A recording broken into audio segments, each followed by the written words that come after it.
Hi folks, hello and welcome back to another video right here on the channel. So, we're back again for another board game unboxing. Okay, so, anyone who knows me knows my love of Dungeons and Dragons. As we speak, in a couple of weeks I'm hoping to start up playing a new campaign with a new group and stuff, with a new DM and stuff, so that's going to be really good fun. So what I want to do is over these next couple of months, these next 3 months, I want to showcase my D&D board games. Okay, so the one I'm going to show you today is the first one, which is Castle Ravenloft. Just looking over the shelf here. Next month will be the Wrath of Ashardalon, and the month after will be the Legend of Dritz. Okay, so like I say, these are essentially a trilogy. I think all the bits are interchangeable, i.e. you can use different characters on different adventures. You could probably have like your own dungeon and mix all the monsters from there, etc. It's a D&D toy box, a sandbox, it really is. I love these games. The one I'm going to show you today, little disclaimer, I have taken all the parts apart, you know, all the tokens and stuff, bagged them, but I'm going to show you the contents in the box, and I'm going to give like my experiences maybe of the game as we go, because you know the way I like to waffle. Okay. So, little disclaimer there. I think Ashardalon's been opened as well, but never played, and Dritz is unopened, so you'll see how they actually come in the third of these episodes out of the box. Okay, so let's get on with it, guys. Okay, so this is Dungeons and Dragons Castle Ravenloft. Okay, so this, as you can see, is a vampire theme one. I played through it. I've only played the first couple of missions, and you're basically in a castle, said castle, and you're trying to get round, find, defeat the vampire and stuff like that. It's really good. I think I got to the very end and I think I got killed. But yeah, so let's have a look, guys, at the details of this. So it says age 12 plus, 1 to 5 players. So automatically 1 to 5 means my favourite word, doesn't it? Solo. So this can be played with yourself, with one character, but to be honest, these kind of games they're like co-op, so essentially you could play the whole game yourself and control all the characters if you wanted. You could make like your own little party or just go in with one character. I think I went with one character. I think it was a dwarf fighter. Okay, so let's have a look at the back of the box to give you a little bit of an idea of what we're talking about here. Okay, so you can see obviously a load of cards, a load of tiles, and that's basically what we're dealing with, guys. There's a little bit of bump on the back, which I'm going to read for you, as always, to give you some flavour text. The Master of Ravenloft is having guests for dinner, and you are invited. In Castle Ravenloft, you play a heroic adventurer with magic weapons and amazing spells. You must explore the dungeons beneath the castle, where you will fight monsters, overcome hazards, find treasure, and eventually face the vampire lord, Strahd. Are you ready for adventure? It says Castle Ravenloft features dungeon crawling action and terrifying fun quests designed for a single player or cooperative group of 1 to 5 players. Each quest can be played in an hour or less. Well, automatically, that's nice. If you've got like a gaming group and you want to get like a couple of like adventures, a couple of quests in one night, a 2-3 hour session, it's doable. Okay, game components: 41 interlocking dungeon tiles, 42 plastic heroes and monsters, 9 illustrated hero and villain tiles, a rule book, an adventure book, 200 encounter, monster and treasure cards, 192 markers and tokens, and 1 20-sided die. This is based off 4th edition Dungeons and Dragons, if that means anything to anybody. Essentially, it is controlled with a single die, a 20-sided dice, a d20. Okay, so you basically, the mechanic is like you'd have like a figure, say +4, you'd roll on your d20, find out what you've got, you pull an encounter card, have a look at the monster, they'd have an armour value, you beat that, you hit them. Same with them, they're attacking you, they're rolling their bonus plus what they get on the die. If that beats your armour score, they hit you, so on, so forth. Combat is so easy, it's unreal. Okay, so let's have a look and we'll unbox this and see what's going on. Okay, again, a little disclaimer, guys, the amount of stuff in this box I've actually sorted pre. Okay, so this is the actual inlay of the box with all the stuff that's in it. If I'd have been showing you the box and twisting it round and stuff like that, I'd have had cards absolutely everywhere and it would have been an absolute disaster. Okay, so opening the box up, and we have the Castle Ravenloft rulebook. Okay, so this just tells us basically all about the game itself, the rules, combat, where we go. It's like basically a tile drawing system. So you start off like with a tile, and then when you move off, you draw another tile, so on, so forth. Okay, we have the adventure book. I'm not going to open this at all because there's nothing worse than somebody ruining adventure. All I'll say is have a quick look here and see how many adventures there actually are. Oh my word. Okay, so there's 12 adventures in that book. I say, no spoilers, 12 adventures, work your way through Castle Ravenloft. Okay, so onto the components then. We have a big card, Count Strahd von Zarovich. Okay, so he is your villain there. So as you can see, trying to avoid as much glare as I can. This tells you all about him. And on the other side, there's Gravestorm Dracoleech, who is like an undead dragon. Okay, so when you get to the point in your adventure where you meet the bad guy, that's like your reference card on there, okay? And then we have some other ones, some of the bigger monsters, I'm presuming. So we have Flesh Golem, Young Vampire. I think these are the character ones by the look of it, which I'll come round to in a minute. Okay. So we have I think these are all double-sided as well, sorry. Yeah, Zombie Dragon, Clack Kobold Sorcerer. We have a Howling Hag, and we have a Werewolf. Okay, so they are going to be, yeah, there you go, they're like level 5 villains. So obviously, as you go along through these adventures, like any D&D, you're going to level up if your character survives. And then we have our character cards here. So we have Thorgrim, who is a dwarf cleric, and that's double-sided with his hit points and all his stuff there. First level and second level. So yeah, I think for these, it's just going to be like, say, you're going to level up as you go kind of thing. So you'd use like that side there for your first level, and then obviously as you hit your second level, you become more powerful, okay? So we have Alyssa, who's a human ranger. So we have a dwarf cleric, a human ranger. We have a human rogue called Cat. We have an Eladrin wizard called Immeril. And we have a dragonborn fighter called Arjan, okay? So again, guys, they're double-sided. So they're just nice, automatically. They're just nice to know that you've got like something for reference. There's nothing worse. Like if you go back to like the old Warhammer days and you're looking like different books and you're looking like on tables and pages, and you don't need that. You want a quick, fast game that moves along well, more so with higher player counts, okay? So we have the aforementioned D20, just a standard 20-sided dice. We have our starting tile. So you can see here also, like jigsaws, like interlocked, okay? It tells us on the back that's a start tile. So you put that down and then we go from there, okay? And then we have a pile, well, we have 2 piles of dungeon tiles. So that's how thick they are there, guys. You've got plenty of them. Okay, so I'm just going to show you a couple of them just to give you an idea. So what you do is you'd move off your current tile and then you'd unlock like another tile. So you've got like sort of that there. I think there's sort of, let's have a look at like another one. So you get like all sorts of like kind of corridors, and on here you get little marks, so they'd be like sort of traps or whatever on there. No, they're not. I think that's the spawning point, sorry, where when you enter, the enemies appear. Yeah, tell a lie, sorry.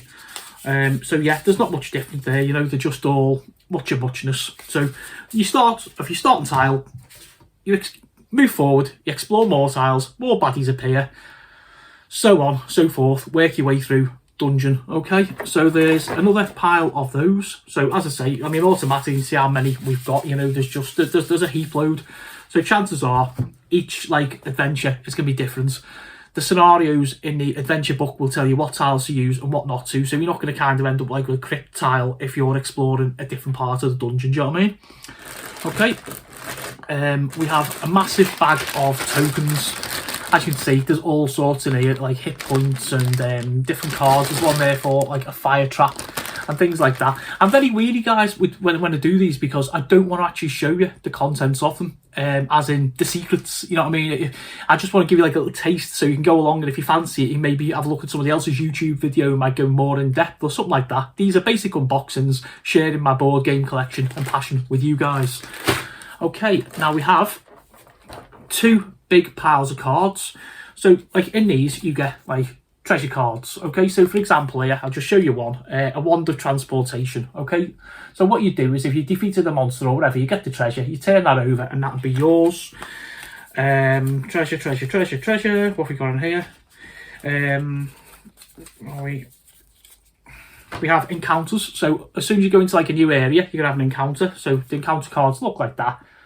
And just as an example for you, this one is an event, and that says each monster you control activates twice during your villain phase. That is a frenzy, so that would potentially be bad news. The second pile of cards, I love these sequence of play cards. Okay, so it tells you how you play the game. These are like idiot proof. Okay, so hero phase, exploration phase, villain phase. Okay, so it tells you what to do in a hero phase. It says if you have 0 hit points, use a healing surge token if you have one available. There are a couple of healing surge tokens for the entire group on each adventure, so be careful with them. Okay, so you're continuing. It says perform one of the following actions. You can move and then an attack. You can attack and then move, or you can make 2 moves. Okay, and then on the other side is the exploration phase. So it says if your hero occupies a square adjacent to an unexplored edge, go to step 2. Okay, so step 2 would be you draw a dragon tile, dungeon tile. You draw a dungeon tile and place it with this triangle adjacent to the unexplored edge. So you can basically explore, draw a tile, or you can draw a monster card and place that monster on the new tile. And then we go for the villain phase. It says if you didn't place a title, I give up. If you didn't place a tile during your exploration phase, or if you place the tile with a black triangle, draw an encounter card. Okay, if a villain is in play, you activate it, so you'd use the villain's card. Activate each monster and trap you control in turn in the order you draw them. So what you basically, it says the player to your left goes next. So what you do is if you and I are playing, if I drew say a zombie and a skeleton, then they'd be on me, and then if you drew like a werewolf and spider, they'd be on you. Are you with me? Okay, so that's a sequence of play cards. There's 5 of them, one for each player. Adventure treasure, I'm not going to show you at all, except to say there's a Fey Walk amulet, and use your imagination there. Okay, so these are special cards that you get during each adventure. And then we have the monster cards. There's like a heap of those. Okay, and what I'm going to do is I'm going to show you them. Okay, so it's basically, this is a spider, and it says his armor class is 15 and his hit points is 1. Okay, so if you were attacking this spider, then you'd have to roll over 15 to beat him. Okay, and then you do the damage that he has. His hit points are 1. So say if you rolled a 16, you're going to do 1 point of damage, you're going to kill him. Okay, however, if you don't, then he will attack you. So his attack, he has a bite or he has a web. Okay, so if he chooses to, he has a +6. So he'd roll, say if your armor class was 18, okay, say you're a dwarf warrior or something, he had 6 to his roll. So say if he rolled a 10 plus his 6 is 16, onto your 18 he misses. If he doesn't and he beats your roll, then he will take the damage. Well, you will take the damage and you'll be damaged for 2. So that's basically what it works. You roll and add your bonus against his defense. He rolls and adds his bonus against your defense. Either side hits, you take the damage. Okay, nice and easy. Just to give you a little idea here of some of the monsters. Skeleton, blazing skeleton, kobold, skirmisher, wraith, wolf, zombie, gargoyle. So there are some bigger ones in there. Spider, rat swarm, ghoul. And some of these are repeated, obviously. Yeah, so that's what you're going to face, basically, in this particular adventure. But trust me, that's enough. Okay. And then we go on to our characters. Where we have, like, their cards. So you have, like, cards like your wizard. Your rogue. Your fighter. Your ranger. And your cleric. So what they are is they are daily powers. So anybody who knows anything about like D&D 4th edition, I'm sure they're in 5th edition as well, they're basically your daily powers. So you have like different powers you can use. So like your wizard might be able to have like a fireball as like, you know, an at-will spell where you can use it all the time. Your cleric might have like a healing spell where you can only use it once in adventure. Those cards are there to remind you of that. Like I say, idiot-proof, folks. Absolute idiot-proof, you know what I mean? Everything you need is on the card. The game as a whole plays absolutely lovely. As I say, first adventure box in the 3. What you're all here to see really is the minis. A massive bag of minis. Okay, so I'm just going to tip these on my desk if I've got any room whatsoever. and I can't wait for the tidy up after this. I really can't. In fact, I'll tell you what, I'm going to use these inlays on the box just to show you a few. So these are, I'll be honest, they're quite impressive. The heroes are in blue, so I'm just going to dig those out first. And I'm going to show you some of the bad guys, okay? So you could paint these if you wanted, you know, you could do. I don't paint, as a lot of you know. I really don't. But I mean, something like, say, your skeletons, they're, you know what I like about them? They're old fashioned, like Jason the Argonaut skeletons as well.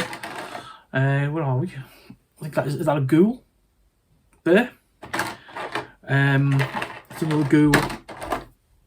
I'm trying not to show you the same ones because they are repeated. You've got like a few of different ones and stuff. Where are we? Looks like your wolf there. I think that might be the bad guy. Looks like a wizard of some type.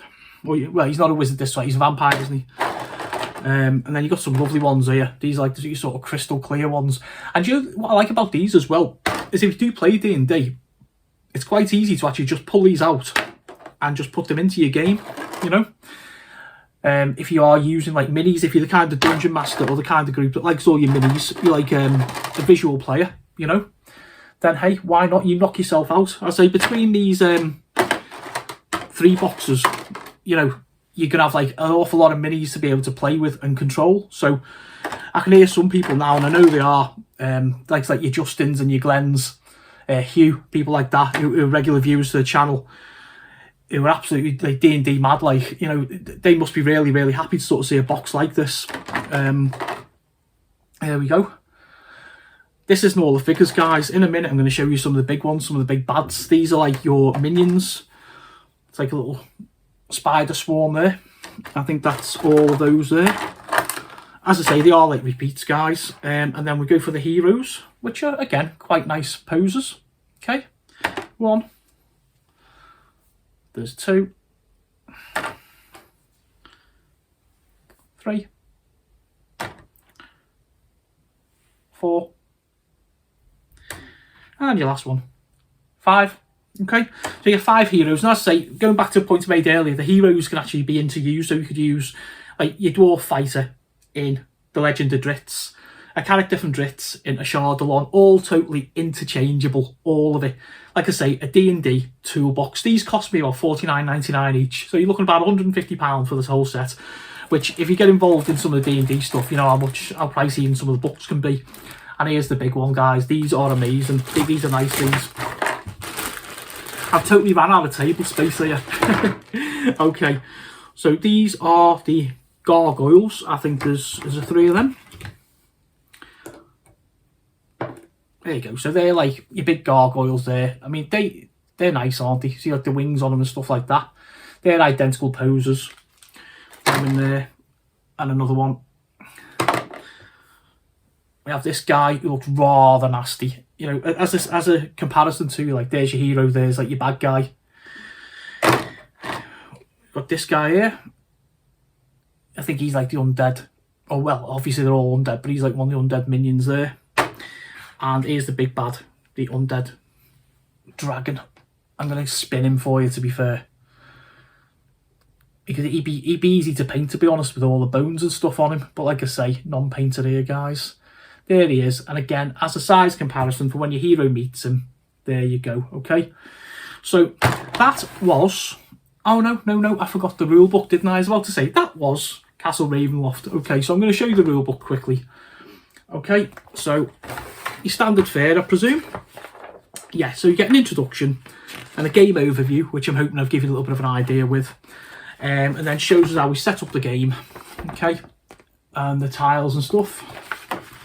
The dungeon tile stack, tiles and squares, player setup, so it tells us how we set up the game, ready to go. Goes through all the phases, the hero, the exploration and the villain. I touched on that on the little cards, the sequence of play cards, yeah. So I'm not going to bore you with that. Tells you all about movement. And then there's conditions in D&D. So like say the spider, you might get stung, so you might be like immobilized for 2 turns or something like that.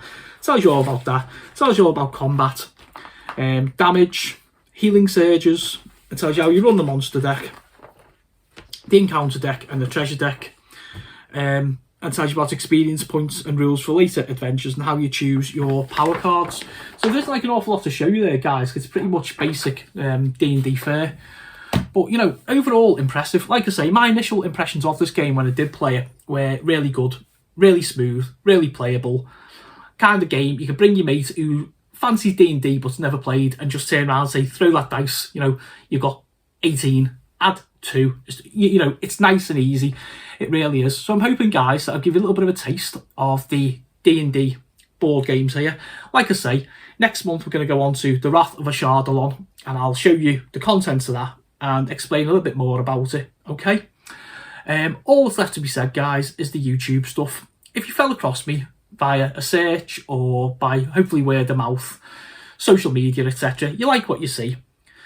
You know, I do retro stuff, I do board games, I do all types of stuff. Just check out the catalogue below. There's over 320 videos there of all kinds of mad random stuff. If you like what you see, if you fancy it, hit that subscribe button. Hey, if you don't, thank you for dropping by and thank you for your time. I hope this video has helped you. More importantly than all of that, you know what I'm going to say, guys? Leave me a comment below. Let me know, do you like the look of this? Have you played this? Do you own these games? Are you a dungeon master? If so, what do you think of this product? Would you use any of the tiles? Would you use the stuff as your props, the figures, etc.? You know, tell me anything. Tell me anything, okay? Some of your old D&D memories, anything at all that you want, okay? That's it for this one, guys. I'll see you next month when we explore The Wrath of Ashardalon.